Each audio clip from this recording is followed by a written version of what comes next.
ជាដំបងខ្ញុំបករណាសូមក្រាបថ្វាយបង្គំសម្ដេចព្រះបរមរតនមនីពិនសែនសិរីសវណ្ណោទូព្រះបង្គំខ្ញុំបករណាឈ្មោះវ៉ែនសវណ្ណរាជមកពីវិទ្យាល័យហ៊ុនសែនសៀមរាបថ្ងៃនេះខ្ញុំបករណាមានសំណួរសូមទូលពិតប្រកេនសួរសម្ដេចសូមមេត្តាសម្ដេចផ្ដល់នៅឱវាទជាចម្លើយដល់ខ្ញុំបករណាទាំងឡាយតើសម័យកាលព្រះពុទ្ធហេតុអ្វីបានជាមនុស្សសេពគ្រឿងញៀននិងសុរាមេរ័យហើយតើគ្រឿងញៀនសុរាមេរ័យពីសម័យកាលនោះតើបានមកពីណាអូសួរនឹងដល់ហើយណាអាត្មាមិនដឹងណា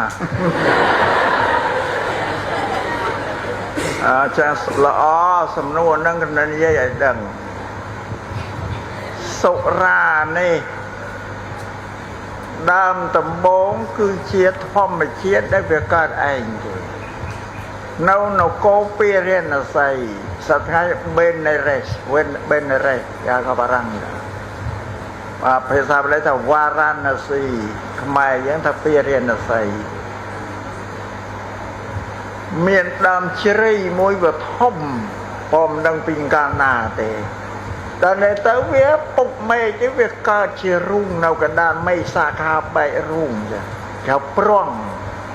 ភាសាពីបុរាណថាប្រង់ដល់កាលណាមានភ្លៀងមកទឹកវាដក់ក្នុងអាងហ្នឹងឯងឃើញទេហើយក្នុងអាងនោះវាមានផ្លែជ្រៃទុំទៅវារុះធ្លាក់ទៅផង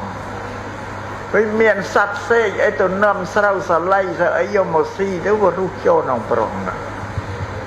ផ្លែទំពាំងជូរវាអីនៅក្នុងប្រង់ដល់ខែភាសាវាបែកអាទឹកវាត្រាំទៅវាពពុះចេញពពុះពីក្រឹបធញ្ញជាតិទាំងអស់ហ្នឹងដល់វេលាខែប្រាំងឡើងត្រូវកម្ដៅព្រះអាទិត្យមកវាក្ដៅទៅមកដល់ក្ដៅទៅវាធ្វើទឹកឲ្យក្រហមខ្លាំងទៅមានពើមានជាតិហ្នឹងជាសូរ៉ាប៉ុន្តែសម័យហ្នឹងគេមិនដឹងថាទឹកអីទេប៉ុន្តែវេលានោះមានព្រានព្រៃម្នាក់ឈ្មោះសុរៈព្រានជាអ្នកដើរបបបាញ់សត្វគាត់ធ្វើដំណើរទៅដើរទៅដល់ដើមជ្រៃហ្នឹងគាត់ឃើញពួកសត្វបាក់សាបសៃពួកសេកសារិកាអីទាំងអស់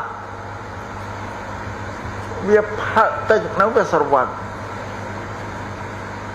សត្វខ្លះហ្នឹងធ្លាក់មកក្នុងដីស្លាប់ដល់សបាបយកស្រវឹងដល់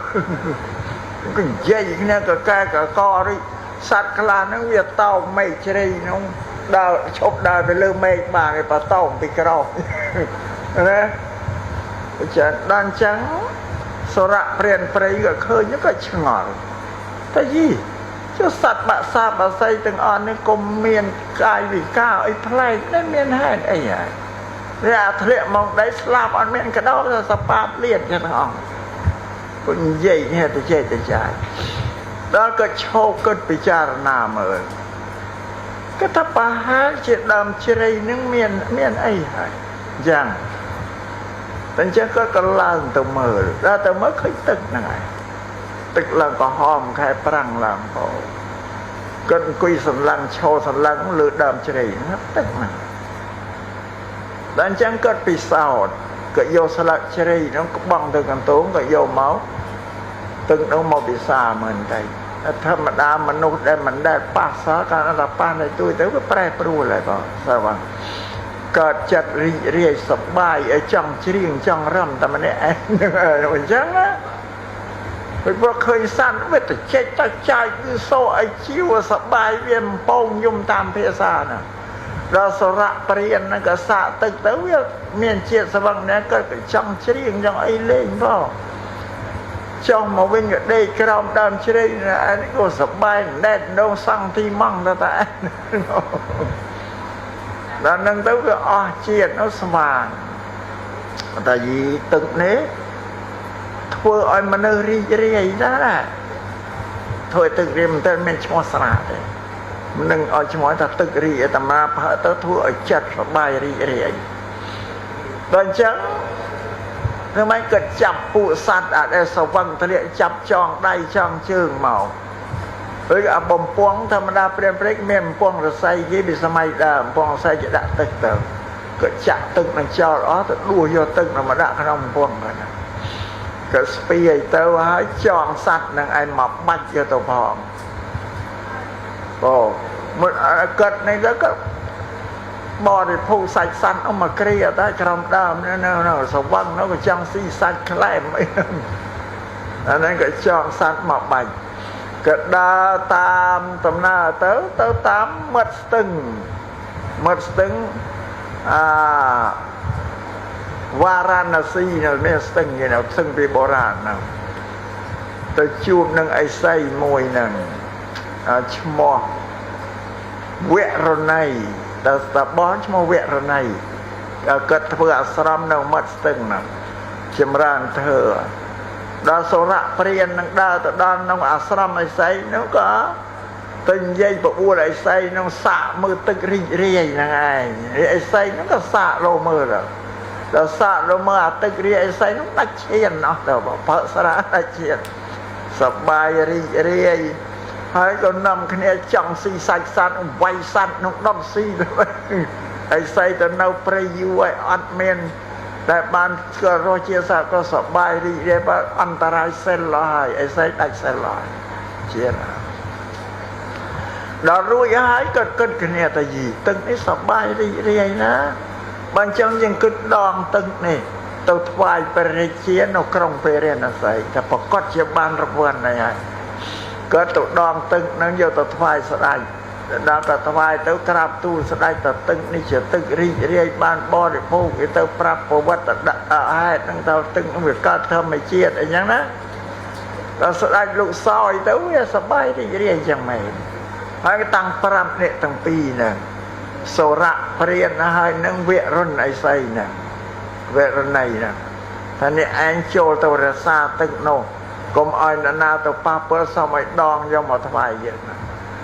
ដល់ចឹងអ្នកទាំងពីរហ្នឹងបាននិយាយទៅរក្សាទឹកឲ្យដងឲ្យបានរង្វាន់បានលៀបពីស្ដេចហ្នឹងដល់ដងទៅវាអស់បើដល់ទៅវាអស់កើតវាមិនទៅណាហើយអ្នកទាំងពីរហ្នឹង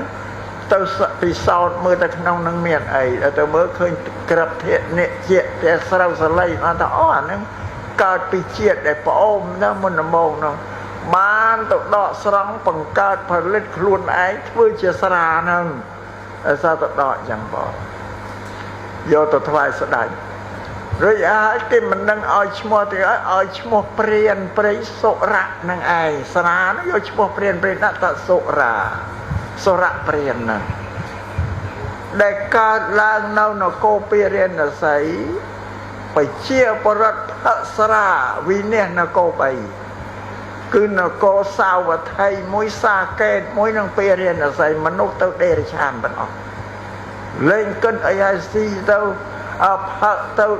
ដល់ដេកតាមចាំថ្នល់ទៅដោយសត្វដេរឆានទាំងអស់ទំរំនៅស្ដេចដាក់បទបញ្ជាបង្ក្រាបបានធ្វើឲ្យមនុស្សក្នុងនគរទាំង3ហ្នឹងដឹងស្មារតីដឹងខុសដឹងត្រូវឡើងវិញបងមុនមកទៅដេរឆានអវិនិច្ឆ័យអនគរ3ណាសាវត្ថីមួយសាកេតមួយនិងពារាណសីមួយមនុស្សទៅដេរឆានទាំងអស់នេះដើមកំណើតនេះស្រាហ្នឹងគឺវាកើតមុនដំបូងគឺនៅនគរពារាណសីអ្នកដែលបង្កើតឃើញមុនគេគឺសុរៈព្រានព្រៃហើយនឹងវរណីតបោះនោះនៅប្រទេសឥណ្ឌាខ្លះហៅវរណីទឹកស្រាណាខ្លះហៅសុរានេះដើមកំណើតស្ដាប់បានហើយអ្នកម្ចាស់សំណួរហ្នឹងនឹងប្រាប់ឲ្យតែប្រវត្តិកើតឡើងវិនិច្ឆ័យនគរ3អស់មុនយើងហើយឥឡូវយើងតាំងទៀតហើយណាយកគួរតែនាំអ្នកជិះវាអញ្ចឹងទៅมันល្អទេតោះហ្នឹងប្រពន្ធលោកសំដែងតែគ្រឿងវិនិច្ឆ័យគឺវិនិច្ឆ័យមិនចាំពិសោធន៍អីទៀតទេស្រាប់បានហើយម្ចាស់សំណួរនោះអស់ចិត្តអីអានេះប្រវត្តិនៃស្រាហ្នឹង